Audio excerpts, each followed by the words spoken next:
Hey everyone, I wanted to, in layman's terms, break down the loan application. The loan application gets pretty detailed and it can overwhelm most people.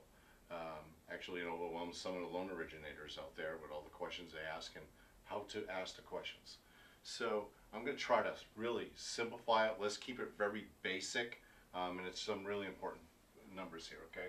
So the first part of the loan application, you'll see it. I changed the numbers in the sections. I shortened it up. And there's a reason why I did that. So my numbers here will not match the loan application. I just wanted to give you the basic components of it, because parts of the loan application the borrower really doesn't do, but they actually sign it when it's all complete. Okay, but I want to take the important parts that the borrower is really responsible for. The borrower needs to acknowledge this loan application by signing it. But so does the loan originator, because you're both putting, both the borrower, the person who's getting the loan, or people who are getting the loan, and the loan originator are the ones that are putting all the content on this.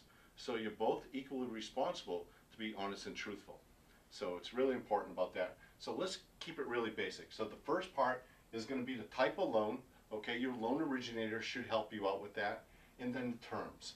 Okay, 30-year, 15-year, let's keep it simple. And possibly an interest rate may show up on that. Okay, so you may see that. Who? The second part is who. Who's going to be on a loan? Is it going to be one person, or is it going to be a person and their significant other, whether it be a spouse or a father and son, a mother and daughter, grandpa and granddaughter, something? We never know who's going to be on it. So, and how many people? A loan application can go up to 8 people on a loan application. Okay, so sometimes it happens more than people think.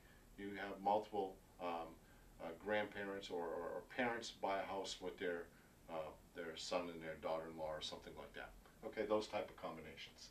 Okay, so that's not uncommon. So who are the people and what's their information? Where do they live? How long they live there?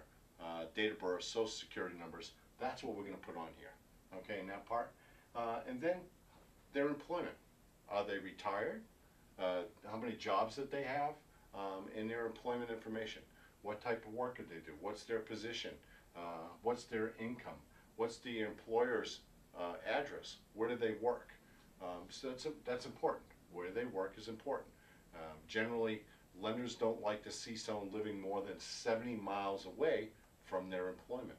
So the address of the employer is important. There's a lot of key factors that a lot of people, why do you need that information? This is why. There's a lot of key factors. How far is the house that their lender is going to give loan on from that person's employment?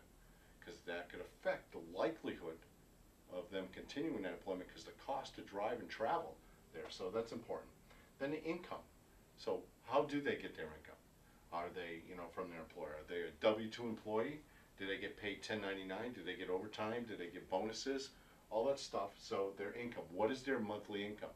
Because that's going to help us determine the debt-to-income ratio and the ability to repay further on. Okay? So assets and liabilities. This is really important. So we want to look at assets. Sometimes, well, everybody doesn't want to know you own four-wheelers, a camper, a tent, six sets of golf clubs. We don't care about. But maybe you own a baby grand piano. Maybe you own a boat that's paid for in cash. Okay, it's sometimes we need to put them on to adjust your total scorecard. You don't need to list all those assets, but it really helps if you maybe have a lower credit score, or maybe you don't have enough reserve funds, money set aside. We want to show the ability maybe to sell something to help offset, especially if you don't own it. So some assets, we don't want to know all about your jewelry. We don't want to know all about those things. But maybe you have 2 cars or 3 cars that maybe they're collector cars. They're worth, $15,000, $20,000, $40,000, but you owe no money on them.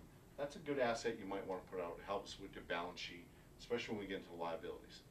Now in the liability section, and this is what I talked about, responsibility of the loan originator, okay, the liability section, any bill that you owe or debt you owe, you kind of want to handwrite this in when you do your draft.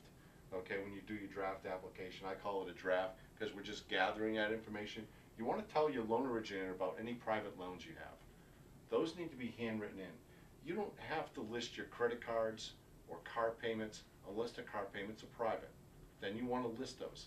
But if you maybe belong a big bank that you got your car loan from, they're going to report that to the credit bureau.